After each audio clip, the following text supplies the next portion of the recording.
아멘. 여러분, 오늘 설교 제목이 영적 추수꾼. 추수꾼. 성경에 굉장히 많이 나오는 말이고 영적 의미가 중요한 말인데, 이 중요한 말을 누가 선점해 버렸습니까? 추수꾼이라는 말, 추수, 이 말을 누가 선점해 버렸죠? 신천지가 선점해 버렸잖아요.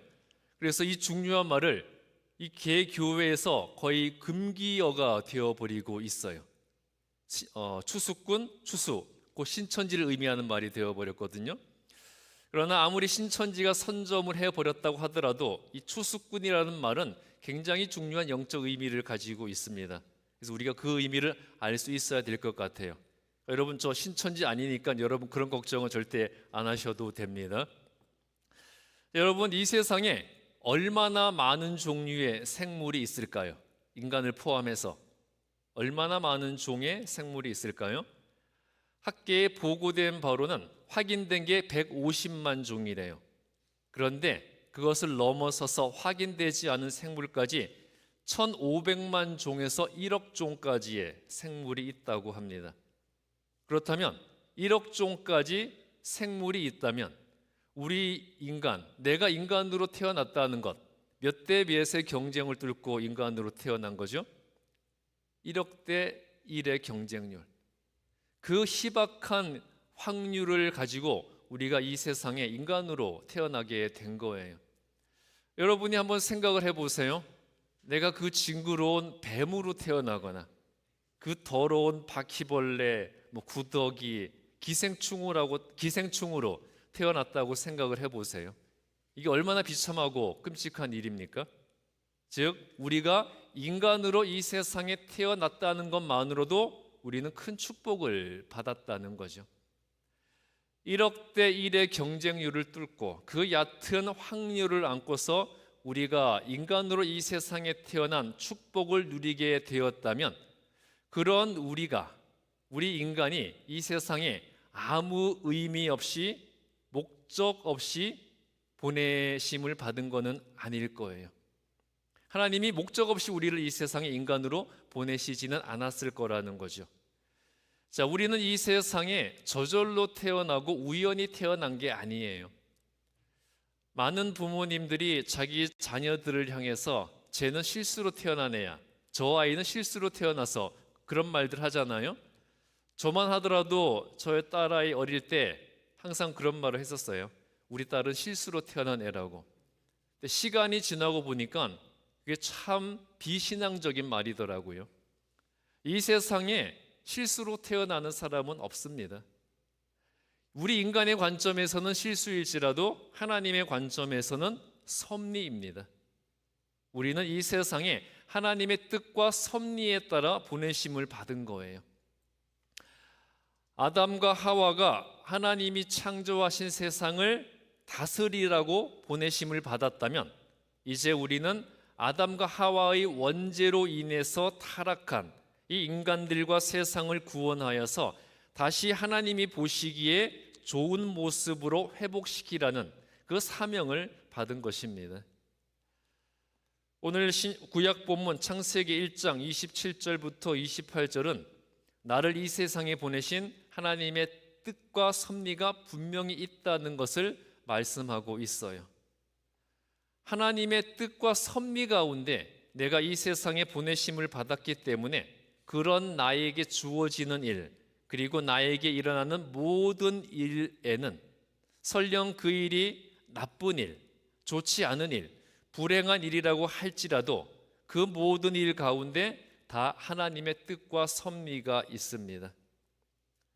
내게 주어지는 모든 일과 상황 가운데서 그 뜻과 섭리를 찾고 깨달으면 나를 도우시는 하나님의 능력과 권세에 의해서 하나님의 뜻을 이루어 나가는 하나님의 사람이 되겠지만, 그 뜻과 섭리를 찾지 못하고 혹은 찾을 생각도 없이 내 의지와 생각대로만 살아간다면 창세기 1장 27절부터 28절에서 세상의 지배자와 정복자로 창조되었던 아담과 하와가 결국에는 세상을 타락시킨 죄인이 되어버렸듯이 우리도 죄인으로 인생을 마치게 되고 말 것이에요. 제가 어린 시절 학교 다닐 때 키가 굉장히 작았기 때문에 항상 앞쪽에 앉았었어요. 그런데 하루는 학교에서 우리 반에서 키가 제일 큰 아이와 싸움을 했습니다. 호기롭게 한번 덤벼봤지만 이 신체 조건 자체가 차이가 나니까 저는 주먹을 휘둘러도 닿지도 않아요. 또 주먹의 파워 자체가 다르고 싸움 기술 자체가 달랐습니다. 그래서 싸움이라기보다는 거의 일방적인 구타, 폭행을 당하고 집으로 돌아왔는데 이게 너무 억울한 거예요. 어떻게 복수를 할 수 있을까 생각을 했는데 방법이 떠오르지 않았습니다. 이길 수 없는 싸움이었어요. 그런데 문득 그 얼마 전에 교회 학교, 주일학교 선생님이 알려주었던 다윗과 골리앗 이야기가 생각이 나는 거예요. 나이 어린 작은 소년 다윗이 블레셋의 거인 장수 골리앗을 이겼잖아요. 다윗이 어떻게 골리앗을 이겼습니까? 기도와 믿음으로 이겼죠. 그래서 그 순간 저도 무릎 꿇고 기도를 시작했습니다. 하나님, 다윗에게 주었던 능력을 내게도 주십시오. 나는 약하지만 하나님은 강하신 분이시니까 다윗이 골리앗을 무너뜨렸듯이 오늘 나를 두들겨 팬 그 놈을 내가 이기게 해주십시오. 간절히 기도하고 눈을 딱 뜨니까 이 세상이 달라 보이는 거예요. 내 앞길이 탄탄대로처럼 보이고 무엇이든 할 수 있다는 힘과 용기가 불끈불끈 솟아났습니다. 다음 날이 되어서 학교에 가서 다시 한번 도전을 했어요. 다윗이 골리앗에게 너는 너의 칼과 방패를 들고 나오지만 나는 만군의 주 여호와의 이름으로 나아간다 선포했듯이 저도 싸우기 전에 마음속으로 너는 너의 그 체격과 주먹의 파워와 싸움 기술로 나오지만 나는 만군의 주 여호와의 이름으로 너에게 간다. 그리고 싸웠어요. 제가 이겼을까요? 졌을까요? 왜 이렇게 믿음이 없으십니까? 기도했어요. 승리를 믿음으로 선포를 했습니다. 근데 어떻게 지겠어요? 기도가 모자랐어요. 제가 기도가 모자랐거나 여러분들이 믿음이 없거나 둘 중에 하나인 것 같은데, 제가 기도하고 믿음으로 선포했기 때문에 질 수가 없는 싸움이었습니다. 그런데 졌어요. 죽도록 맞고 그 전날 그렇게 맞고 또 덤빈다고 더 맞았어요. 정말 사람을 개처럼 두들겨 팬다는 게 무슨 뜻인지 그거를 절감을 했습니다. 그 어린 나이에 제 삶에 있어서 최초의 시험을 경험했어요. 기도한다고 다 되는 것은 아니구나. 하나님이 내 기도는 들어주시지 않는구나. 하나님이 계시기는 하시는 걸까? 그런 시험에 빠져 있었는데 하나님께서는 그 모든 것을 더 좋은 것으로 바꿔주시더라고요. 애들은 싸우면서 친해지잖아요. 그 싸움을 통해서 저와 그 친구는 가장 친한 절친이 되었습니다. 그리고 저랑 친해진 후에 이 친구가 저를 이틀 동안 그렇게 두들겨 팬 게 원죄가 되어서 항상 저에 대해서 미안한 감정을 가지고 있었던 거예요. 그래서 제가 무엇을 얘기하든지 제가 하자는 대로 다 해주었습니다. 저는 키가 작았고 그 친구는 반에서 가장 키가 큰 친구였기에 항상 붙어 다니는 저희들을 사람들이 거꾸리와 장다리라고 불렀어요. 비록 싸움에는 졌지만 하나님께서는 그 일을 통해 가장 좋은 친구를 만나게 해주셨고요. 또 힘세고 싸움 잘하는 친구의 보호를 받으면서 전 학교 생활을 편하게 할 수가 있었습니다. 우리가 무슨 일이든지 하나님의 뜻 안에서 적극적이고 긍정적이고 능동적으로 대처하고 생각하면 모든 것에는 선한 결과가 주어지게 되어 있어요.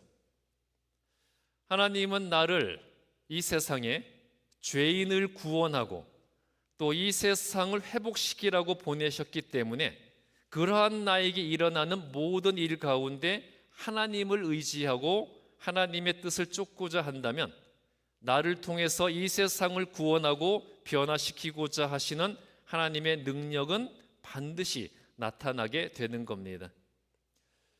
요한복음 4장 27절부터 42절 말씀은 예수님께서 죄인을 상징하는 사마리아 여인을 만나서 진리를 증거하는 그 모습을 보여주고 있습니다. 자, 이스라엘이 솔로몬 왕이 죽은 이후에 남유다 왕국과 북이스라엘로 분열이 되었죠. 북이스라엘 왕국이 먼저 아시리아에 의해 멸망을 당했어요. 북이스라엘을 멸망시킨 아수르는 자신들이 정복한 다른 이방 민족과 북이스라엘 사람들을 강제로 결혼을 시켰습니다. 그래서 그때부터 북이스라엘 사람들은 혼혈 민족이 되었고요. 혼혈 민족이 되어버린 북이스라엘 사람들을 향해서 남유다 왕국의 사람들은 그들을 사마리아 사람이라고 부르기 시작을 했어요. 그리고 하나님께 선택된 거룩한 선민의 피를 더럽혔다고 해서 유대 백성들은 북이스라엘 사람들, 사마리아인들을 경멸했고요. 상종도 하지 않았고 인간 취급을 하지 않았습니다. 무엇으로 여겼다고 성경에 나오죠? 개처럼 여겼습니다. 그 땅을 밟는 것도 더럽게 여겼어요. 당시 남쪽에 있는 유대 땅과 북쪽에 예수님이 태어나시고 주로 사역을 하셨던 그 갈릴리 사이에 사마리아 땅이 있었는데, 두 지역을 왔다 갔다 하려면 사마리아를 거쳐가는 게 제일 빠른 길이었어요. 그런데도 유대 백성들은 그 땅을 밟는 것이 더럽다고 시간이 더 걸리더라도 돌아서 다녔습니다. 어쩔 수 없이 사마리아 땅을 밟을 일이 있으면 그 땅에서 벗어난 후에 신발을 벗어 신발에 묻은 사마리아 땅의 흙과 먼지를 털어버리면서 나는 사마리아 사람들과 아무 상관이 없다, 그런 의식을 행할 정도였어요. 자, 예수님은 남쪽의 유대 땅과 북쪽의 갈릴리를 왔다 갔다 하시면서 사역을 하셨는데, 한 번은 의도적으로 사마리아 지역으로 지나가셨습니다. 그리고 사마리아의 한 지역에 이르렀을 때 물을 마시기 위해서 우물가로 갔고, 그곳에 물을 길러온 한 사마리아 여인을 만나서 대화를 하시게 되었어요. 그런데 요한복음 4장 27절에서 유대인들이 상종도 하지 않는 사마리아 여인과 대화하시는 예수님의 모습을 그 제자들이 허물로 여기지 않고 있어요. 분명히 유대인의 예법에 따르면 유대인 남자는 여자와 심지어 아내와도 길거리에서는 말을 나누어서는 안 되었는데, 예수님께서는 길거리에서 외간 여자와, 그것도 사마리아 여인과 대화를 하고 있는 거예요. 그런데도 제자들은 그러한 예수님의 모습을 허물로 여기지 않았습니다. 왜 그랬을까요? 분명히 예수님이 유대인의 예법을 어기고 있는데 왜 제자들은 예수님의 그러한 모습을 허물로 여기지 않았을까요? 예수님이 하시는 일에는 다 이유가 있다고 제자들은 믿었던 것이었어요. 맞아요. 하나님과 예수님이 하시는 일에는 다 이유가 있는 것이고요. 바로 그것이 우리가 이 세상에 보내심을 받고 그리스도인으로 선택된 이유입니다. 자, 예수님을 만나서 복음을 전해들은 사마리아 여인은 물동이도 버려두고 예수님과 그의 말씀을 증거하러 동네로 들어갔어요. 무거운 물동이를 내려두고 간 것은 조금이라도 더 빨리 예수님을 전하고자 했던 사마리아 여인의 복음의 열정이었어요. 사마리아 여인은 30절에서 이러한 열정으로 말미암아 사람들을 예수님 앞으로 인도해서 오게 되었습니다. 이처럼 우리가 이 복음을 전하는 열정, 그리고 복음을 전하는 것에 그치지 않고 그 복음으로 사람들을 예수님 앞으로 인도하여 내는 열정, 이 두 가지 열정 모두가 우리에게 있어야 되는 거예요. 자, 사마리아 여인을 보세요. 사마리아 여인은 단순히 동네에 들어가서 예수님을 전하는 것에 그치지 않았습니다. 먼저 예수님을 전했어요. 그 다음에는 무엇을 했습니까? 29절 보시면 동네 사람들에게 무엇이라고 말을 하죠? 와 보라. 와서 보라. 즉 가자. 그렇게 강권하여서 사람들을 예수님께 데리고 왔습니다. 이렇게 사마리아 여인이 동네로 들어가 있을 때 제자들이 잠시 짬을 내어서 예수님께 식사를 하라고 음식을 드렸는데 그때 예수님께서 32절에서 제자들에게 내게는 너희가 알지 못하는 음식이 있다 말씀을 하셨어요. 제자들은 우리가 예수님께 음식을 드린 적이 없는데 누가 예수님께 음식을 드렸다는 것인가 궁금해하기도 하고요. 또 일부 어떤 제자들은 아니 예수님이 우리 몰래 맛있는 음식 숨겨두고 드셨던 거야? 그렇게 의심도 하고 있었을 거예요. 그런 제자들에게 예수님께서 34절에서요. 나의 양식은 나를 보내신 이의 뜻을 행하며 그의 일을 온전히 이루는 것이다 말씀을 하셨어요. 우리로 하여금 영생을 얻고 영생을 누리게 하는 게 뭐예요? 우리로 하여금 영생을 얻고 영생을 누리게 하는 것이 바로 생명의 양식이죠. 예수님은 자기를 보내신 하나님의 뜻을 행하면서 그의 일을 온전히 이루는 것이 자기로 하여금 하나님과 영원히 함께 살도록 해주는 생명의 양식이라고 말씀을 하신 것이었어요. 즉 예수님으로 하여금 영원히 살게 했던 생명의 양식은 예수님을 보내신 하나님의 뜻을 행하면서 하나님의 일을 온전히 이루는 것이라고 말씀을 하신 것이었습니다. 즉 하나님의 일을 하는 것이 예수님의 생명의 근원이 되고 하나님의 일을 하는 것이 그가 살아가는 능력의 근원이 되는 것이다 알려주신 것이었어요. 이와 같이 우리 성도된 자들도 우리가 음식을 먹음으로써 우리 육신이 생명력을 얻는 것처럼 우리가 하나님을 위해서 선한 일을 할 때 영적 생명력을 받게 되는 겁니다. 예수님은 하나님을 위해서 우리가 하나님을 위해서 해야 할 선한 일을 영적 추수에 비유하시고 있어요. 35절에서 예수님은 이렇게 말씀을 하셨어요. 너희가 넉 달이 지나야 추수할 때가 이르겠다 하지 아니하느냐. 내가 너희에게 이르노니 눈을 들어 밭을 보라. 희어져 추수하게 되었도다.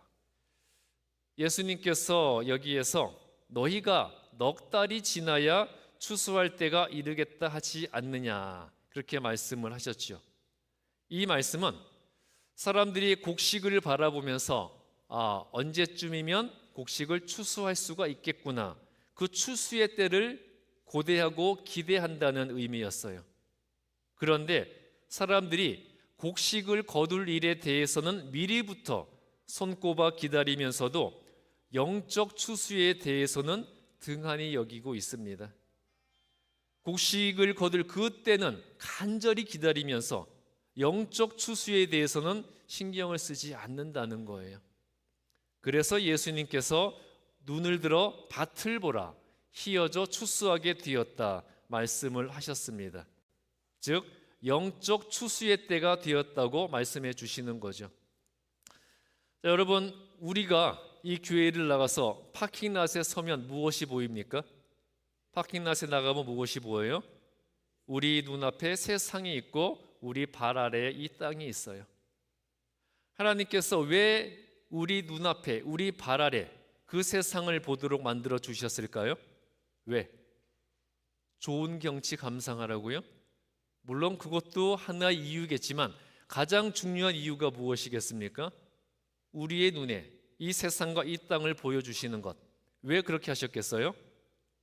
이 세상이 영적 추수의 때가 되었다. 이 세상이 추수의 때가 되었으니 너희가 가서 추수하라. 그 말씀을 알려주시는 거죠. 우리는 복음을 전해서 사람들을 교회로 모으는 영적 추수꾼이 되어야 하는 거예요. 사마리아 여인은 영적 추수꾼이 되어서 사람들에게 복음을 전해서 믿게 만들었어요. 39절에서 여자의 말이 그가 나의 행한 모든 것을 내게 말하였다 증거하므로 그 동네 중에 많은 사마리아인이 예수를 믿었다고 말씀하고 있죠. 사마리아 여인은 사람들에게 가서 저 예수님이 내가 과거에 했던 일들, 지금 하고 있는 일, 그리고 내 미래의 일까지 다 알고 계시더라. 저분은 그리스도가 틀림없다. 그렇게 복음을 증거하여서 사람들로 하여금 예수님을 믿게 만들었어요. 복음을 전하고 믿고 예수님 앞에 데려오는 것이 바로 영적 추수꾼이라는 거죠. 그러므로 우리 그리스도인들은 이 시대의 영적 추수꾼이 되어야 합니다. 바로 그것이 나를 이 세상에 보내신 하나님의 뜻이고, 나를 제자 삼으신 예수님의 계획이고, 나를 도우시는 성령의 기대입니다. 우리가 영적 추수꾼이 되기 위해서 제일 먼저 무엇을 해야 될까요? 우리가 영적 추수꾼이 되기 위해서 제일 먼저 해야 될 것은 예수님을 소개해야 돼요. 여러분, 좋은 사람이 있으면 여러분 어떻게 해요? 좋은 남자가 있으면 좋은 여자에게 소개해주고, 좋은 여자가 있으면 좋은 남자에게 소개해주고, 또 좋은 친구가 있으면 다른 좋은 친구에게 소개해주잖아요. 즉, 우리가 예수님을 좋아한다면 예수님을 소개해야 된다는 거예요. 여러분, 예수님 좋아하십니까? 별로 안 좋아하세요? 예수님을 좋아한다면 예수님을 소개해야 된다는 거죠. 그런데 예수님을 소개하는 것으로 복음 증거의 사명이 다 끝나는 것은 아니에요. 자, 내가 좋은 사람을 누군가에게 소개했다면 소개한 것으로 끝내지 않죠. 그 다음에 어떻게 하려고 합니까? 어떻게든 두 사람을 연결시켜 주려고 하잖아요. 이것과 마찬가지로 예수님을 소개하는 것으로 복음 증거를 위한 나의 역할이 다 끝나는 것이 아니고요. 내가 예수님 믿는 그리스도인이라면 내가 믿는 예수님을 전하여서 믿게 만들고 강권하여 예수님께 데리고 와야 하는 거예요. 누가복음 14장 23절에서 주인이 종에게 이르되, 주인이 종에게 명령하고 있습니다. 너는 길과 산울가로 나가서 사람을 강권하여 데려다가 내 집을 채우라. 그렇게 말씀을 하고 있습니다. 자, 우리가 오직 하나님의 뜻에 순종하여 하나님의 일을 할 때 우리에게 영적인 능력이 주어지는 거예요. 여러분, 성경을 보십시오. 얼마나 많은 성령의 능력과 기적이 나타나고 있습니까? 여러분들도 그 능력 받기 원하시죠? 그 능력은 우리가 하나님의 뜻에 순종하여 하나님의 일을 행할 때 우리에게도 그러한 능력이 주어진다는 겁니다. 제가 오래전에 사역하였던 어떤 교회에서 그 오래전에 제가 그 교회 가기 그 전에 총동원 전도주일 행사를 했었대요. 총동원 전도주일, 요새는 교회들이 별로 하지 않는데 예전에는 교회들이 많이 했던 행사들이죠. 날짜를 정해서 사람들을 초청하는 전도축제 행사예요. 자, 그 행사를 계획한 후에 그 교회의 한 장로님이 혼자서 100명을 초청을 했대요. 그리고 자기가 초청한 100명에게 행사 당일날 우리 교회에 오면 구두를 한 켤레씩 주겠다고 하면서 구두 티켓 100개를 사놓았다고 그러더라고요. 자, 그렇게 모든 성도들이 각자의 방식으로 자신이 헌신할 수 있는 방법을 찾아서 노력을 하니까 행사 당일날 그 교회인 숫자의 20배가 넘는 사람들이 몰려왔대요. 물론 그 사람들이 다 교회에 정착하는 건 아니죠. 그런데 그 성도들의 그러한 헌신과 열정이 원동력이 되어서 그 교회가 차근차근 정착을 하고 성장을 하기 시작했다고 하더라고요. 자, 여러분, 혹시 오해하지 마세요. 제가 여러분들에게 큰 돈을 교회에 헌금해라, 교회에 뭐 좀 도네이션 해라, 교회에 필요한 거 교회에 사다 놔라, 그런 말씀 드리는 거 절대 아니에요. 자, 그런 건 절대 아니고요. 자, 그 장로님은 내가 이 행사를 위해서 어떻게 헌신할 수 있을까 생각을 해봤던 것이었어요. 당시에 그 장로님이 그 교회에서 재정적으로 제일 여유가 있는 분이었는데, 그래서 그분은 나는 재정적으로 여유가 있으니까 이것으로 기여할 수 있는 방법을 찾아봐야 되겠다, 그렇게 했던 것이었어요. 즉, 우리가 무엇을 가지고 있든지, 어떤 것을 가지고 있든지, 얼마만큼 가지고 있는지, 그게 중요한 것이 아니고요. 다만 내가 가진 것으로 하나님의 영광을 위해서, 그리고 예수님의 복음을 전하기 위해서 헌신을 해야 한다는 거예요. 자, 여러분, 하나님이 내게 맡기신 사명, 영적 추수꾼이 되라는 것, 우리가 이 세상과 이 땅을 향한 영적 추수꾼이 되기 위해 내가 할 수 있는 바 최선을 다해 노력할 수 있어야 되겠습니다. 우리가 할 수 있는 바 최선이 뭐겠어요? 사람들을 만나서 하나님을 소개하고 예수님을 소개하고 교회를 소개하고 강권하여서 영적인 추수의 결실을 맺는 그런 추수꾼들이 되시기를 바랍니다.